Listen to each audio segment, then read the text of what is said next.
Hello, everybody.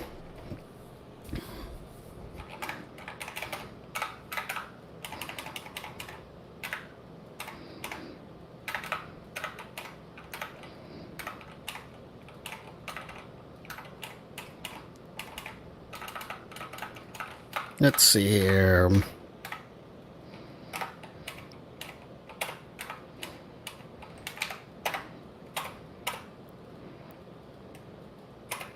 Okay, we're live on YouTube. That's good. Let's see here.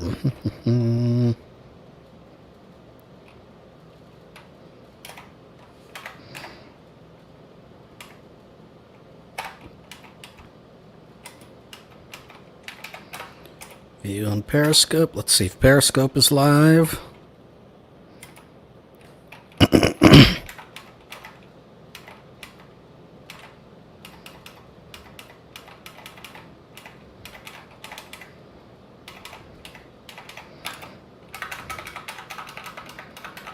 We don't seem to be live on Periscope yet. Oh, yeah, we are. Okay, we are live on Periscope. That's good.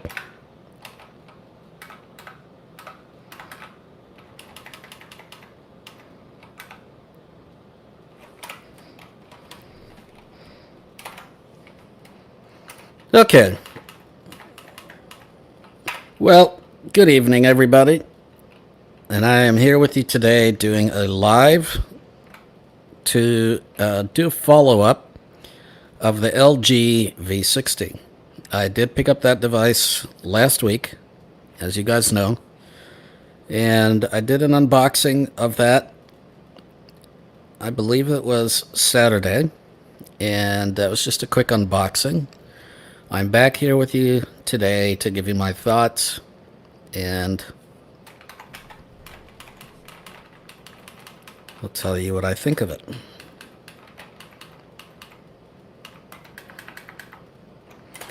All right, first of all, I'm going to pull up an email. I did receive an email.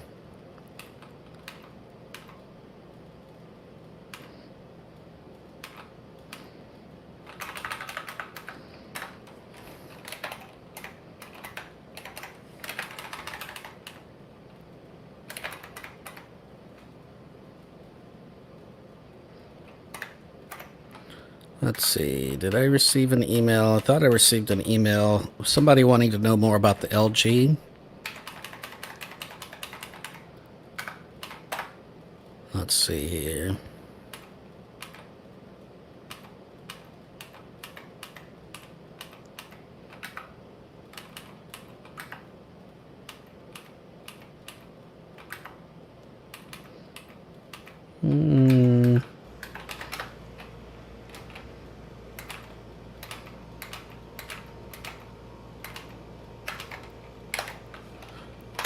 Maybe it came to my email. See, someone asked me some questions. I'm going to pull it up here. Apologies, guys.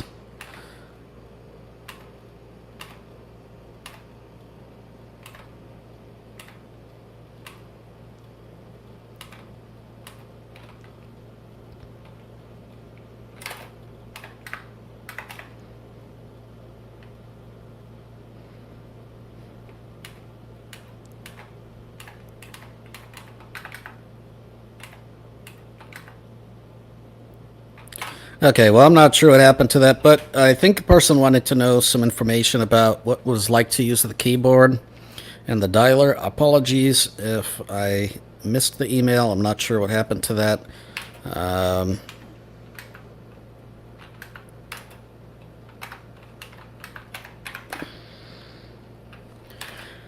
But I will try to address some of these points that were asked, and we'll see here. All right, let's see if we have any comments. No comments. So far, no listeners. Okay. Well, the LG V60 is, I believe, one of the best Android phones out there. When I say that, I don't necessarily mean in terms of specs. I mean in terms of usability, in terms of what it feels like to use, in terms of responsiveness, in terms of features that I enjoy using. So what do I mean by that? Well, first I have to think of the device, of what it feels like in the hand. It is thicker than a Galaxy phone. It is a little wider, possibly, definitely taller. The width is close to the same. But it definitely is thicker. Now what that does to the device is it makes it a lot nicer to me to hold in the hand. The back glass is curved quite a bit. The front is flat. Now I don't mind if the front is curved. I also talked a little bit about the Motorola Edge in the past, and that one does have a curved front glass and back glass.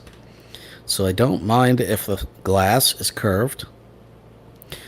But the Galaxy Note and the S20 series, and in fact anything before that really, is just too thin in my mind. They're very thin devices.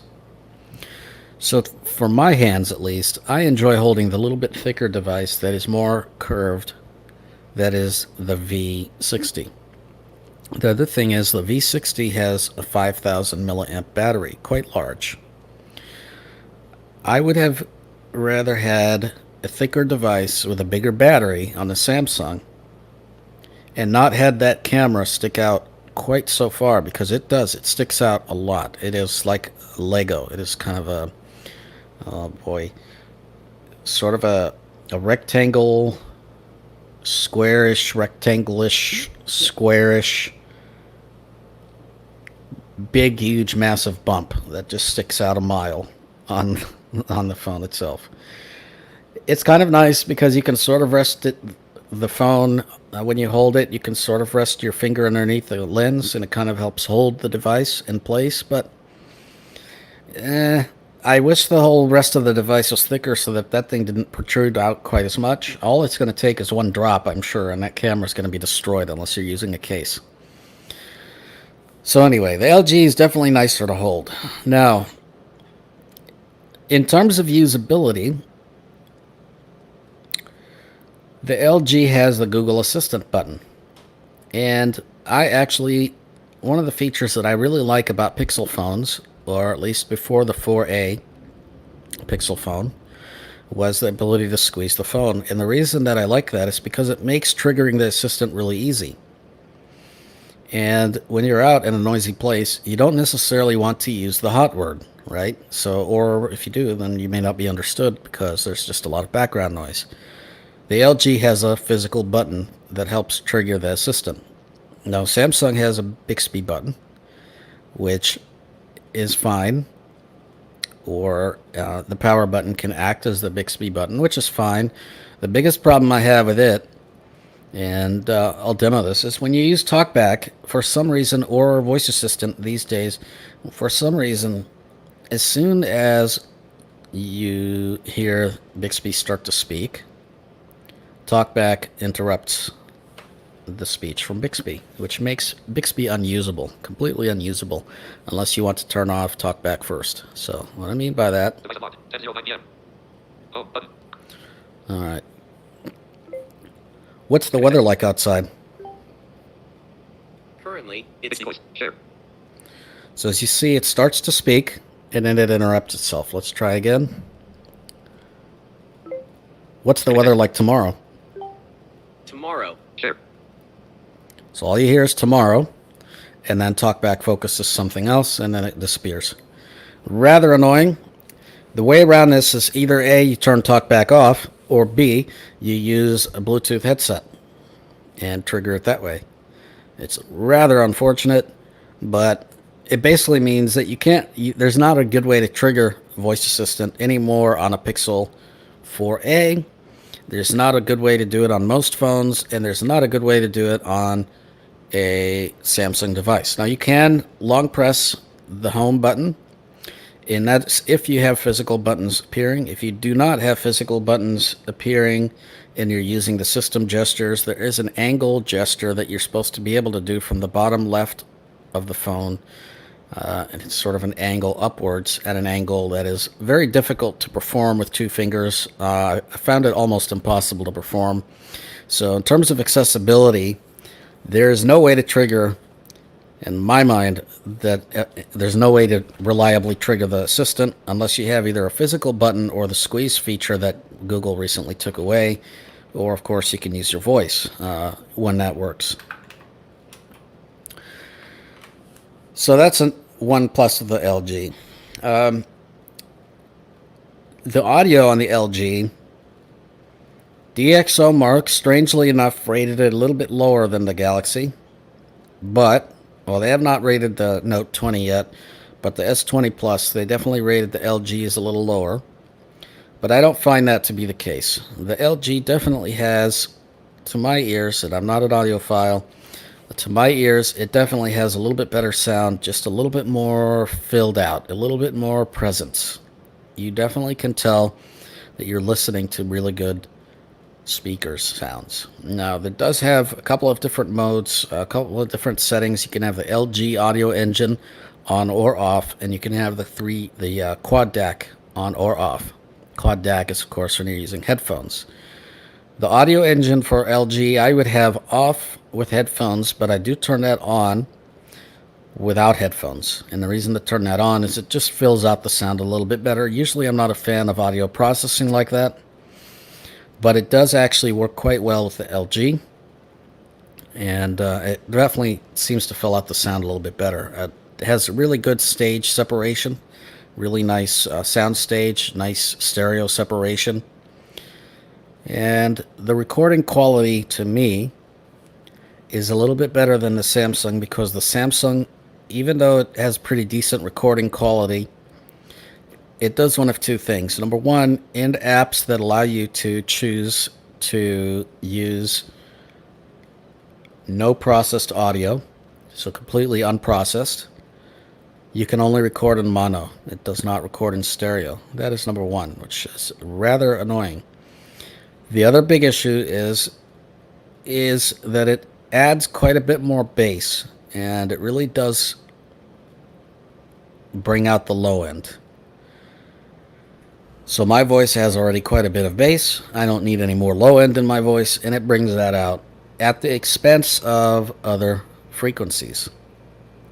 So I'm not quite a fan of that. It's not a terrible recording, and if anybody's interested in that, probably I can put something up later. Not a terrible recording, but certainly not great. The LG definitely has a little bit better recording.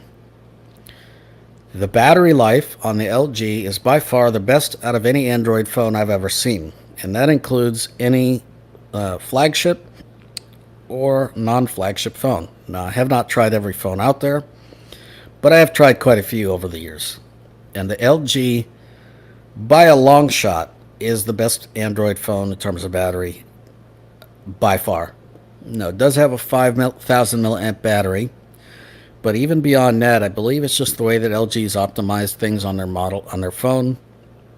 Their screen does only do 1080p.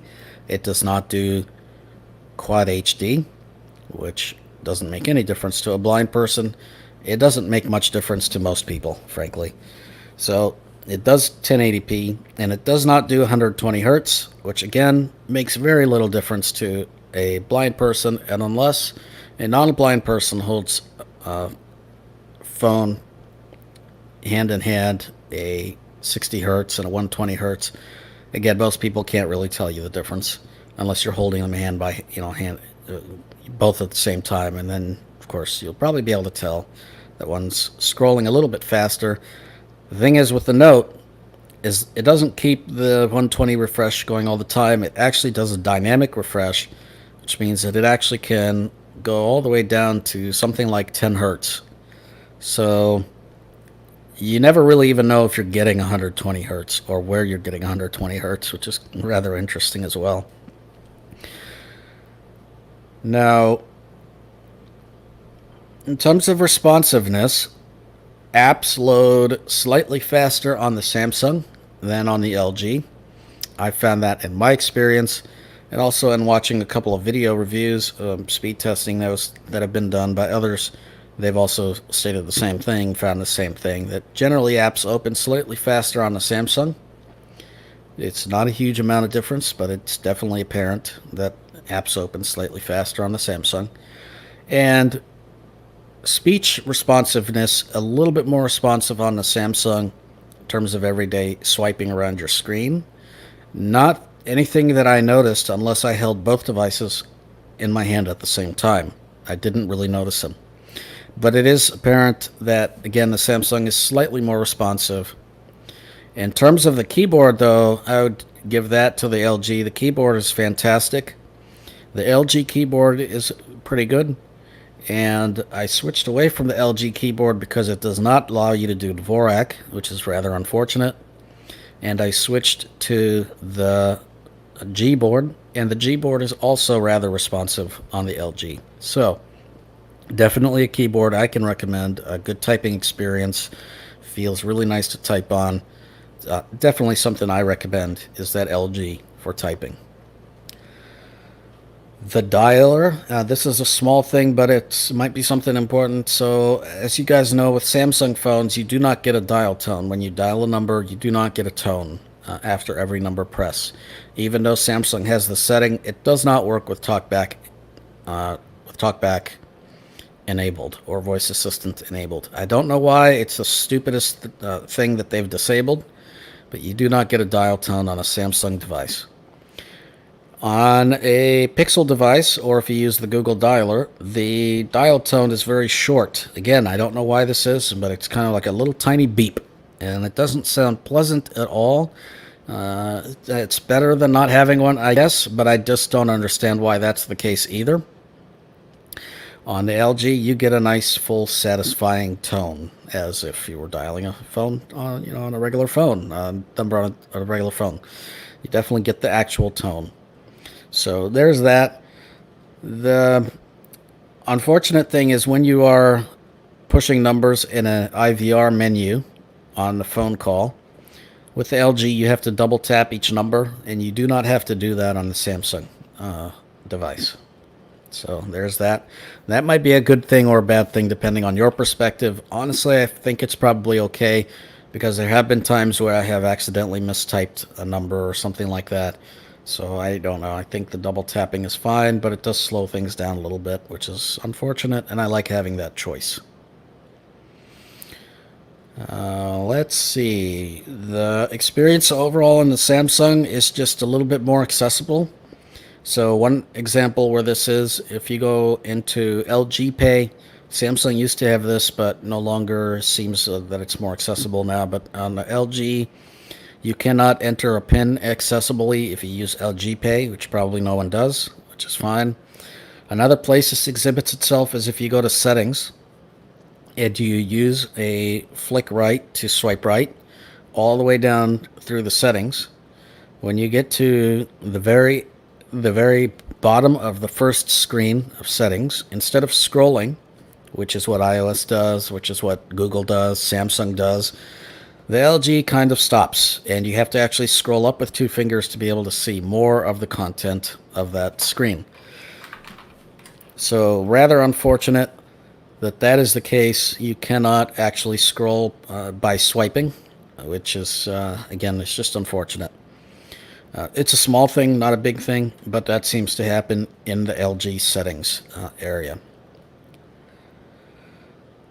There are some interesting enhancements with the LG that also is available on Samsung. For example, you can use the volume up button to answer a call, and you can use volume up and power as an accessibility shortcut for turning on and off TalkBack. Now, I didn't find this to work quite reliably on the LG. It just wasn't the most reliable thing in the world. Sometimes it worked, sometimes it didn't. But if it didn't, then you could use the two volume press, the volume up, down, press, and turn TalkBack on that way. That does work, but there is, of course, more delay doing it that way, about 3 seconds or so. So there's that. Accessibility settings. It is slightly better for people who have hearing aids. Does M4, T4. I believe Samsung is M3, T4 or M3, T3. I don't remember. So slightly better for that. There are some interesting settings in terms of audio for sound. If you go into the sound settings, you can adjust all the sounds for the quad DAC, the balance, everything like that. And that does make a difference if you're using good headphones. If you are wanting to have different ringtones for every person in your contacts or just your favorites or specific people, you can do it on both phones, but one of the things that LG can do is automatically assign a ringtone for every contact that you have or just your favorite contacts. It will assign a different ringtone for those people, which is pretty nice. And it tries to match the vibrations with the ringtones. I don't find that works quite well. I think the one that works on best would be iPhones. None of the Android phones I've seen do that quite well. They do that okay, but sometimes they're a bit off. Let's see, what else? Apps installed from the Play Store significantly faster on the LG. Significantly, and I'm not sure why this is, but on the Samsung they are quite a bit slower to install. The LG does boot up faster, not by much, but it does boot up faster. Now, in terms of networking, the LG and the Samsung both have 5G. The LG only has low band and mid band 5G unless you buy the one that is locked to Verizon's network. The Note 20 Plus, Note 20 series, the S20 Plus, S20 Ultra, here in the States at least, have all the bands. So low, mid, and high band, which makes them quite a bit more usable in terms of 5G. If you care about that, now millimeter wave is harder to find. But if you're going to spend that much money on a phone, then you might as well have the latest in terms of specs. Okay, so there's that. Now, in doing some testing, speed testing, and I first have to say, as an add-on to the battery, when I did this testing, I was out for close to an hour running tests on both the Samsung and the LG device. I left my house at, 6 in the morning. I was out for close to an hour. In that time, left about 15 minutes worth of Telegram messages, recording my thoughts in preparation for this review. And in that whole time, again, I was doing solid speed testing and that kind of thing, both on Wi-Fi before I left and LTE and 5G. And the LG had dropped to 96%, from 100 to 96. So that will tell you how good the battery on that LG is. And it does last the entire day. And by the end of the day, it's about 60 to 70%. And then it'll probably last all the next day as well. It's a very, very good battery phone.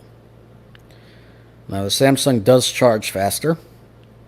And the Samsung is faster overall in terms of LTE and 5G.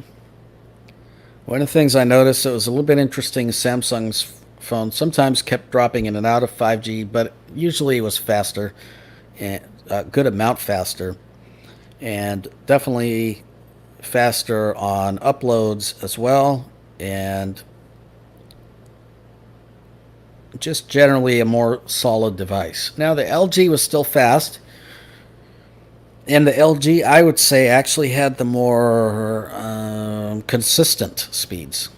So even though Samsung had the faster peak speeds and was overall a bit faster, the LG speeds didn't fluctuate as much as the Samsung speeds. So one of the examples I was testing where I know there's a 5G node with for mid or low band rather, and a mixture of 5G and LTE, I was getting anywhere between 200 and 280 on the Samsung, usually towards the high end, but I did see a 200.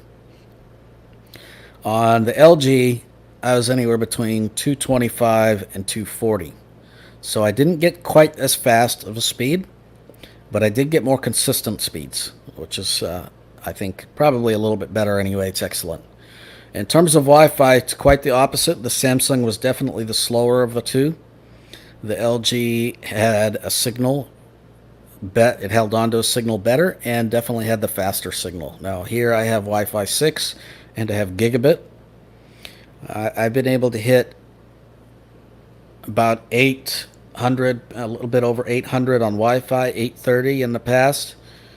And the Note, for whatever reason, does not hold those peak speeds as often, and oftentimes finds itself more around 400, between 3 and 500 megabits per second. The LG was over 600 every time I tested, oftentimes over 700. So again, definitely more consistent and definitely the faster of the two devices on Wi-Fi, which is rather interesting. Seems like maybe Samsung has some optimizing to do. Both of them were running the same security patch level update, and so I would say in terms of update, at least at the moment, both of them were the same. And yeah, let's see. Anything else? I don't know that I'm, I don't think I'm missing anything else. In terms of speakers, the LG's probably maybe a little louder, but to my ears at least, definitely a little bit more clear than the Samsung, although the Samsung tries again to add a little bit more bass in terms of audio. And I did address the microphones. Let's see.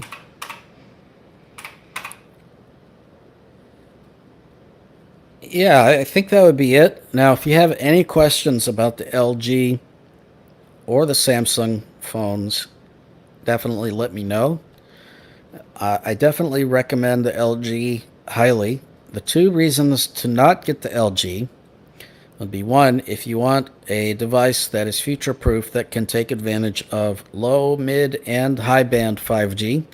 The LG does not do that. It only does low and mid, unless you get the Verizon version.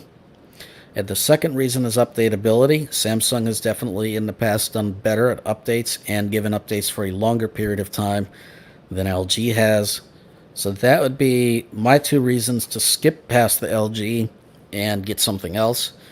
But if those things you don't care about, you're going to upgrade in 2 years anyway, or you care about having a little bit cheaper device because the LG is definitely the lower cost of the two, or you want something with really good audio and a quad DAC. By the way, Samsung does something they call upscaling, audio upscaling. It tries to upscale the audio to a higher format, and I haven't noticed that making a huge amount of difference, to be honest, but I do notice the difference with the quad DAC. And it does have a headphone jack, whereas the Samsung does not. So if you want something with decent audio, you want something with slightly better recording ability, in my opinion anyway,